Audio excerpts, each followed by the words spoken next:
오늘 아침에도 그렇고 또 이번 한 주간 동안은 우리 한국교회에 기초를 세웠던 그 훌륭한 목사님들, 그분들의 설교 말씀을 함께 나눌까 합니다.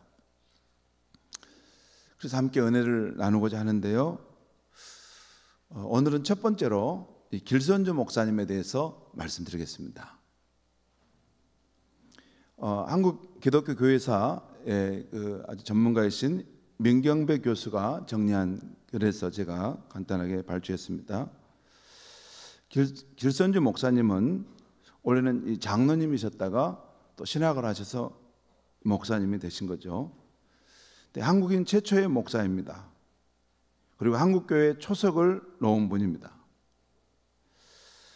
1869년 3월 25일 평안남도 안주에서 태어나셨고 1935년 11월 26일 하늘의 부르심을 받았습니다.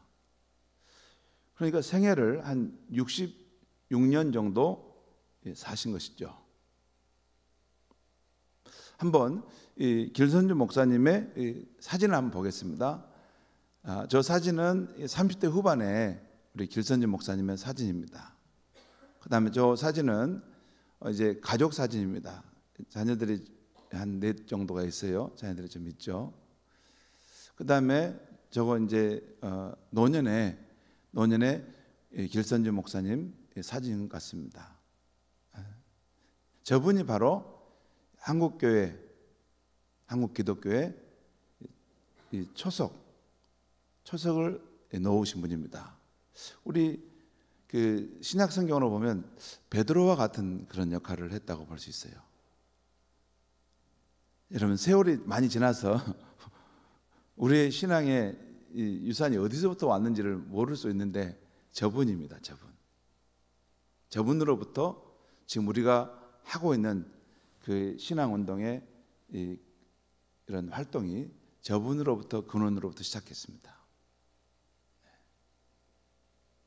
예를 들어 우리가 지금 새벽기도 운동 하지 않습니까? 그리고 우리가 지금 통성기도 하지 않습니까? 이 새벽기도, 통성기도는 한국교회만이 하는 독특한 영성 운동이거든요. 저것을, 이 운동을 이 길선주 목사님이 시작하셨습니다. 그러니까 이분이 하셨어요. 그러니까 우리는 왜 통성기도 하는지도 모르고 또 왜 새벽기도 하는지도 모를 수 있는데, 이분이 우리 한국교회 성도의 영성을 깨우려고 우리 같이 새벽에 나와서 기도합시다, 우리 함께 통성으로 기도합시다 해가지고 한국교회에 정착이 된 것입니다. 그분은, 길선주 목사님은 1890년대에서 1930년대 이때 우리 나라가 많이 어려울 때, 암울했을 때 활동했던 이 목사님입니다. 그때는 한국 개신교 초창기죠. 길선주 목사님은 1만 7천 회 이상 설교한 것으로 집계가 되고, 또 그의 설교를 들은 사람은 380만 명 이상이 된다라고 이렇게 집계가 되고 있습니다. 그러니까 그 당시는 인구도 많지 않았는데 380만 명이면 정말 전국 방방곳곳에 수많은 사람들이 그분의 설교를 들었다는 것이죠. 그의 영향을 받아 목사, 장로님이 되신 분들이 수백 명에 이르고, 또한 그의 전도로 기독교인이 된 사람도 7만 명 이상이 된다고 여겨집니다. 7만 명 이상이 그가 전한 복음을 듣고 기독교인이 되었다. 어마어마한 분이시죠. 우리는 우리 시대 어떤 목사님 한 분 보고 와, 대단하다고 그분 쫓아다니는데, 그러니까 오늘 우리 시대에 내가 목회를 잘한다고 하더라도 참 이런 선배 목사님들 생각하면 참 겸손할 수밖에 없겠구나, 그 생각이 들었습니다. 그분은 1919년 우리 3.1 독립선언문 우리가 기록되고 낭독이 됐지 않습니까? 3.1 운동이 일어났을 때 이 독립선언문에 서명을 하신 33인 중에 한 분이기도 하셨습니다. 그로 인해서 감옥에 가서 생활도 하셨습니다. 나라 사랑의 마음도 있었어요. 기독교인이지만 복음으로 이 나라를 세우고자 하는 그런 마음이 있었습니다. 이분은 이제 말씀드렸는데 이분이 1906년 평양 장대인 교회에서 새벽 기도를 처음으로 시작했고 통성 기도도 이분이 시작했습니다. 뭐 오순절 오순절 교회에서 한 게 아니고 장로교인 이분이 하셨어요. 통성 기도를. 이분은 정통으로 평양 장로회 신학교 1회 첫 번째 나오신 분이에요.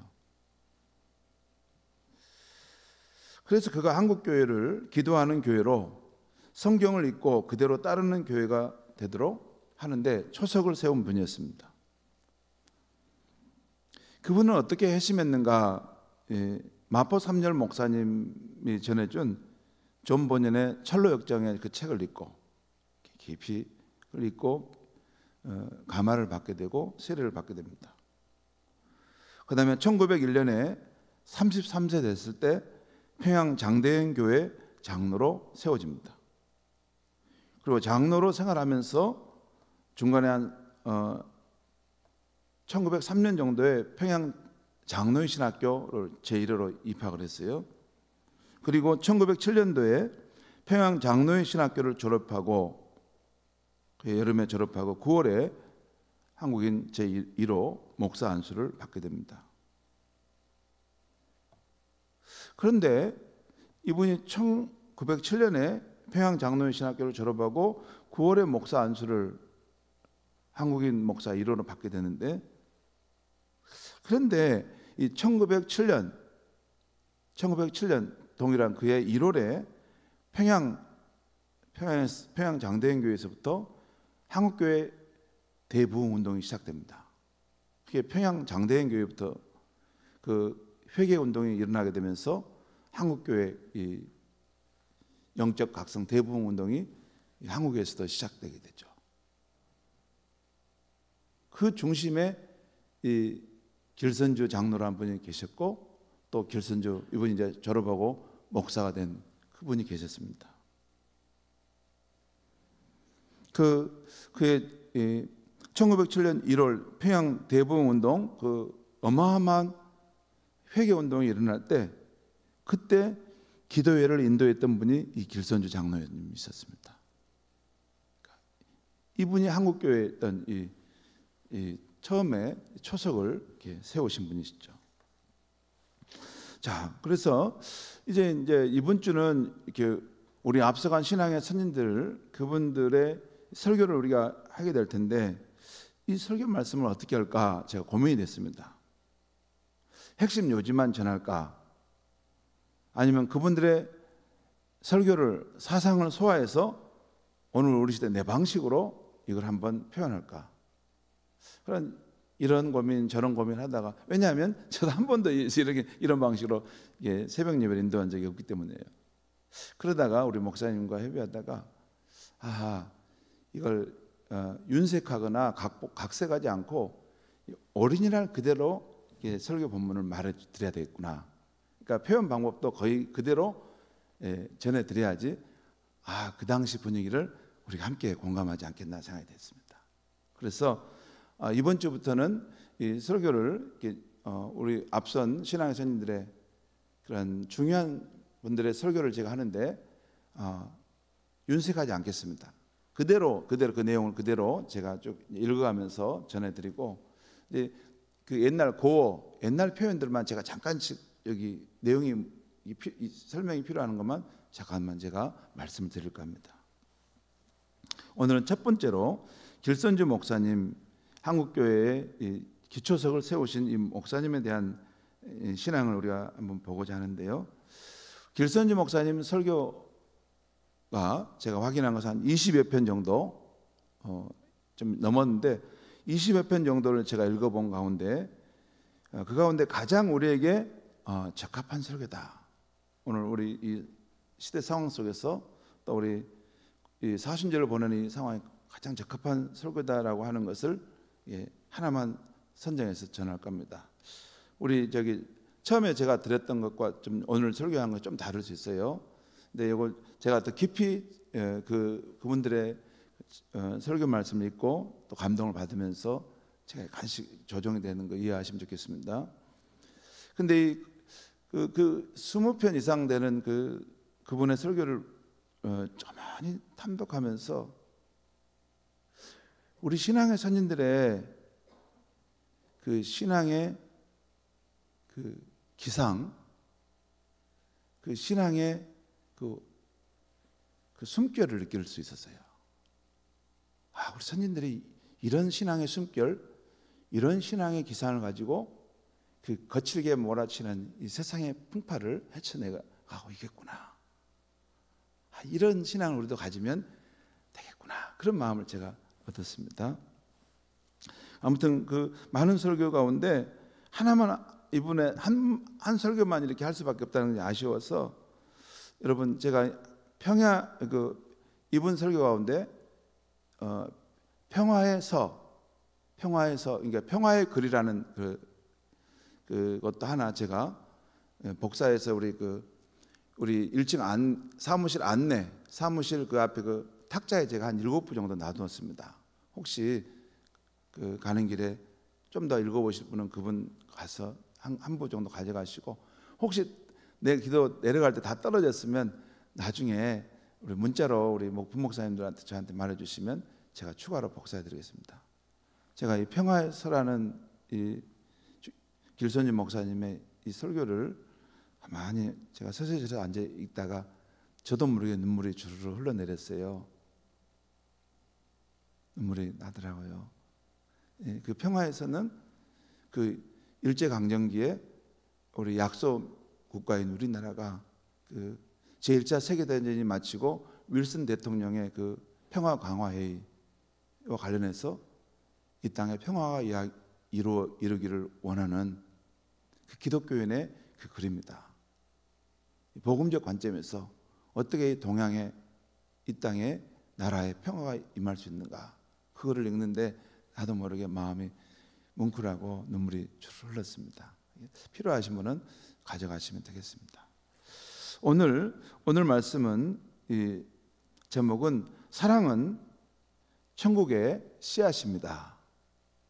한번 따라해 보겠습니다. 사랑은 천국의 씨앗입니다. 원 제목은 사랑은 낙원의 화종입니다. 지금 표현이 어려운데 이 표현을 우리 말로 하면 사랑은 천국의 씨앗이라는 제목입니다. 사랑은 천국의 씨앗. 누구든지, 길선지 목사님의 설교입니다. 누구든지 꽃송이를 보고서 침을 뱉고 배척하는 자는 없을 것입니다. 곱게 핀 꽃 한 송이를 보면 그 아름다운 향기에 취하여 기분이 상쾌해집니다. 마찬가지로 누구든지 자기를 사랑하는 자를 적대시하는 자는 천하에 한 사람도 없을 것입니다. 다 좋아합니다. 고로 사랑은 천국의 씨앗입니다. 어찌하여 천국의 씨앗이 될 수 있을까요? 제일 귀한 것은 열심으로 서로 사랑할 것이니. 지금 옛날 성경 번역이 그런가 봐요. 제일 귀한 것은 열심으로 서로 사랑할지니. 요 말씀은 우리가 읽은 베드로전서 4장 8절의 말씀입니다. 무엇보다도 뜨겁게 서로 사랑할지니. 요 말씀을 옛날 구번역에는 이게 제일 귀한 것은 열심으로 서로 사랑할 것이니 이렇게 표현했어요. 자, 무엇보다도 사랑이 제일입니다. 개인에게도 사랑이 제일이요, 부부간이나 부자간이나 사회나 국가에나 온 천하에 무엇보다도 사랑이 제일입니다. 천국에서도 사랑이 제일입니다. 동식물이 사는 곳에 공기가 휩싸인 것 같이 영화된 몸으로 사는 천국 새 예루살렘에서도 사랑으로 쌓여 있습니다. 미움이 충만한 곳이 지옥이요, 사랑이 풍성한 곳이 천국입니다. 고린도전서 13장은 사랑의 가치를 높이 강조해서 천사의 방언과 예언과 모든 학술을 통달하고 산을 옮길 만한 믿음과 모든 것으로 구제하고 내 몸이 불사람을 입을지라도 사랑이 없으면 유익함이 없으니 그런즉 믿음, 소망, 사랑 이 세 가지는 항상 있을 것인데 그 중에 제일은 사랑이라 하였습니다. 예언도 패하고 방언도 고치고 지식도 패합니다. 그러나 오직 사랑만은 영원히 떨어지지 않습니다. 우리는 천국을 사모합니다. 그것은 사랑이 가득한 곳이기 때문입니다. 우리의 가정, 사회, 국가가 사랑으로 서로 사귀면 곧 지상 천국이 될 것이니 고로 사랑은 천국 화원의 씨앗입니다. 그러면 어떠한 사랑이 천국의 씨앗이 될까요? 뜨거운 사랑입니다. 성경에는 사랑의 종류가 많습니다. 큰 사랑도 있고 작은 사랑도 있고 뜨거운 사랑도 있고 미지근한 사랑, 임시적인 사랑, 영구적인 사랑이 있습니다. 수십 년 전 대전 당시, 수십 년 전 대전 당시라는 말은 제1차 세계대전 그때를 말합니다. 제1차 세계대전 때 영국 군함이 병사 3,000명을 싣고 독일을 정복하러 출발하는 도중에 독일 구축함에게 파선을 당하였습니다. 그래서 영국 군함이 이렇게 파선이 당하고 그 수병들이 이제 다 죽기도 하고 오래 떠나가기도 했겠죠. 그중 하나님을 믿던 한 병정이 물속에서 솟아나와 한 조각의 목판을 얻어 자기 생명같이 여기며 그 나무 조각을 타고 헤엄쳐 갔습니다. 얼마 후에 또 한 병정이 나타나서 나도 같이 타자 하므로 서로 교대해 가면서 런던 항구까지 가다가 피차 기진맥진하게 되었습니다. 그때 하나님을 믿는 병정이 우리가 다 살려고 하다가는 둘 다 죽겠으니 당신만 타고 가시오 라고 말했습니다. 그러자 미신자, 그 하나님 믿지 않는 그 미신자는 당신이 먼저 이 나무를 얻었고 이걸 탄 것이 아니요, 그래서 당신이 타시오라고 권했습니다. 그러나 신자는 듣지 않고 나는 이제 죽어도 구원 얻지만 당신은 지금 죽으면 멸망을 받을 터이니 부디 이것을 타고 살아나서 예수 믿고 구원을 얻어 천당에서 만납시다.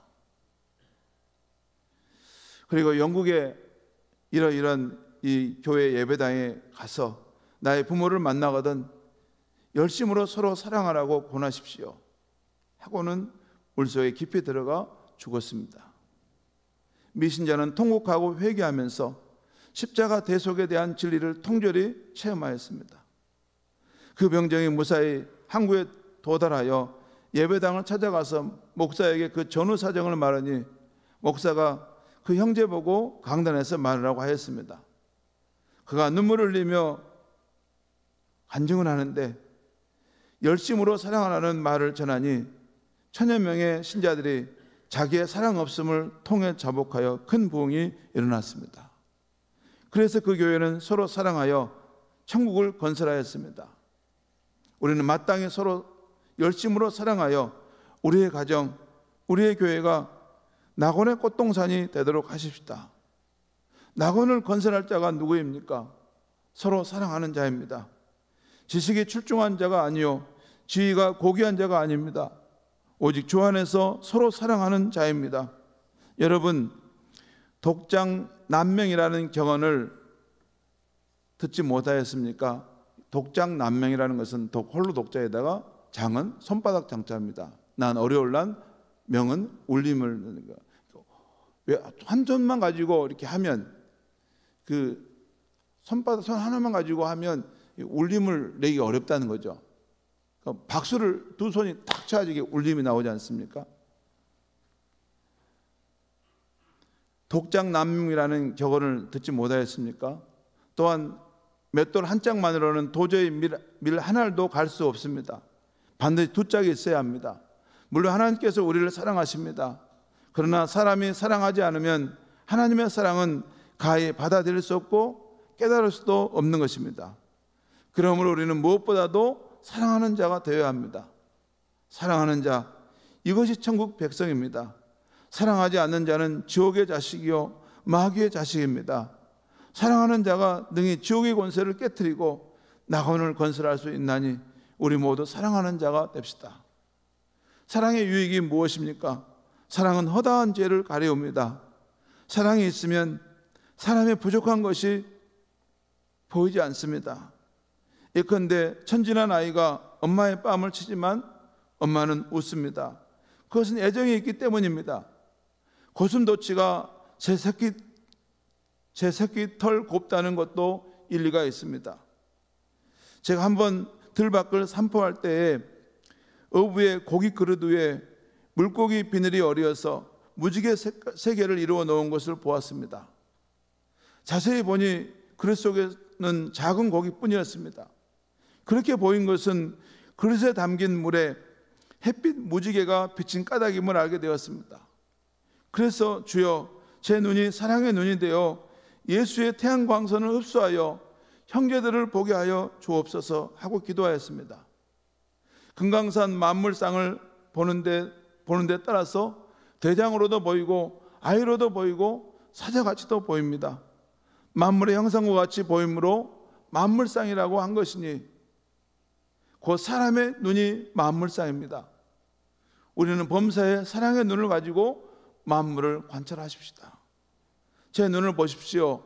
좀 큽니다. 저를 아는 사람은 내사로 보지만 모르는 사람은 이상하게 봅니다.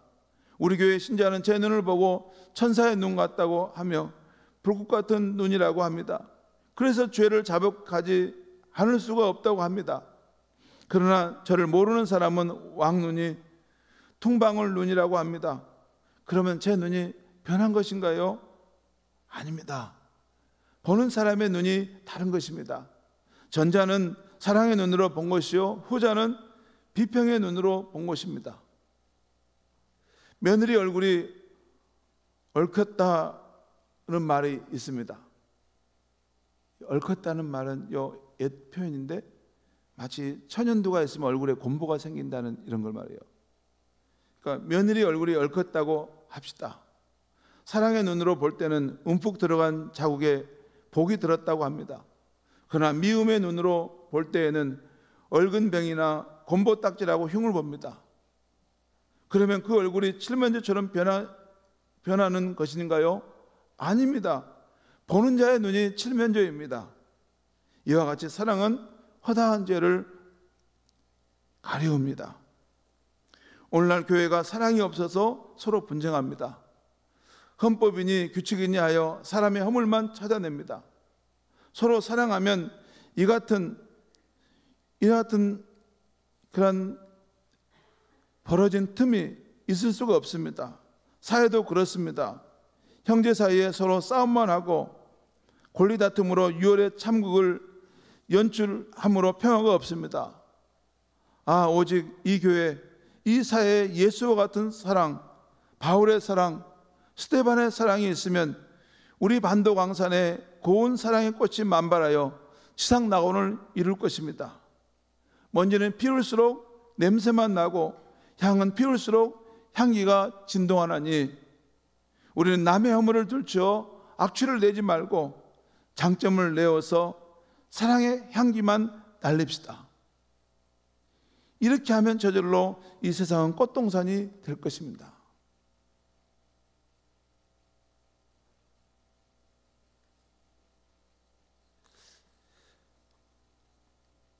제가 추가로 목사님 설교를 이렇게 계속 추적하는 가운데 이 사랑은 천국의 씨앗입니다. 이 주제와 또 연관되는 그런 목사님 자신의 경험담에 대한 말씀이 또 있어서 그분을 추가로 잠깐 말씀드립니다. 성도에게 가장 중요한 5가지 언어, 행실, 믿음, 성결, 그 중에 하나가 사랑이라는 것입니다. 이 사랑에 대한 그 부분만 제가 다시 한번 또 읽어드리겠습니다. 왜냐하면 우리가 오늘 도움이 될 것 같아서. 길선재 목사님의 그 내용입니다. 몇 년 전에 저는 감옥에 3년 동안 있었습니다. 그때 제가 30년 목사 생활을 한 것을 곰곰이 생각해 보았습니다. 이전에 제가 성신 권능을 달라고 기도하여서 과연 권능도 받고 행하였습니다. 다시 생각하니 권능은 다른 사람을 위한 것이지 나를 수양한 것은 없었습니다. 모세가 권능으로 이스라엘 백성을 인도하여 이적과 기사를 하였지만 하나님 모세가 가나안에 들어갈 것을 허락하지 아니하였으니 이적과 기사가 자기에게 무슨 덕이 되었습니까? 주님이 재림하실 때 이적과 기사 행한 것을 말할지라도 주님의 물리치심을 받을 것입니다. 주의 이름에 권능이 있으니 주의 제자가 아닐지라도 주의 이름으로 능히 행할 수 있습니다. 바울은 이적과 기사를 행하는 권능이 있었습니다. 그러나 그는 그 권능을 버리고 사랑하는 능력을 원했습니다. 권능은 하나님의 능력이요 사랑은 자기의 본능이기 때문입니다. 저는 30여 년 동안 무엇을 했습니까? 제가 어디 가서 부흥회를 하였다면 그것은 성령의 능력으로 한 것이요 저의 능력으로 한 것이 아닙니다. 지금은 제가 기도하기를 이렇게 합니다. 주여, 주의 사랑하는 성격을 저에게 이루어 주옵소서. 저의 가정을 사랑하게 하시며 저의 형제를 사랑하게 하시며 저의 교회를 사랑하게 하사 사랑의 성격을 이루어 주옵소서 합니다. 아무리 학식이 많고 재주가 있고 인격이 있어도 사랑이 없으면 그런 학식, 재주, 인격이 제게 있으면 있었지 다른 사람에게 무슨 덕이 되겠습니까? 오히려 교만하고 다른 사람을 업신여기고 속이고 해할 수 있는 것입니다. 다만 사랑이 있어야 이것이 내게 능력이 되는 동시에 다른 사람을 구할 수 있는 것입니다.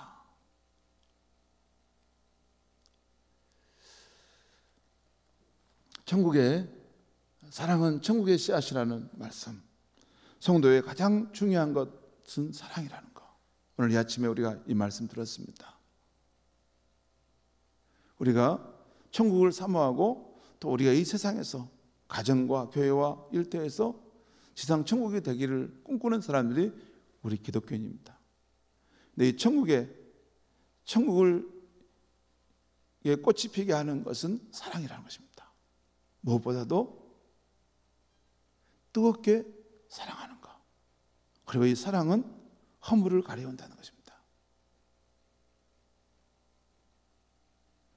그리고 우리 크리스천에게 가장 필요한 것은 기자와 이적, 다른 지식과 학식이 아니라 사랑의 마음을 만들고 그것이 나를 위해서 필요하고 나와 함께하는 사람에게도 축복이 된다는 것입니다. 여러분, 우리 한 사람 한 사람이 회개하고 사랑 없음을 인한 걸 하나님 앞에 회개하고 사랑의 영의 성령의 충만을 받아서 내 한 사람이 사랑의 사람이 되면 내 가정도 내 일터도 우리 함께하는 이 교회도 천국의 꽃동산이 될 줄 믿습니다. 기도하겠습니다. 하나님 아버지, 오늘 이 아침에는 한국교회 신앙의 초석을 세웠던 길선주 목사님의 사랑은 천국의 씨앗입니다. 성도에게 가장 필요한 것은 사랑입니다 라는 귀한 말씀을 들었습니다. 하나님 아버지, 우리에게 이런 훌륭한 신앙의 선진들을 주셔서 감사합니다. 우리가 이 현대 세상을 살아가면서 우리 선조들이 물려주었던 이 보석 같은 신앙의 원석들을 다 놓쳤습니다.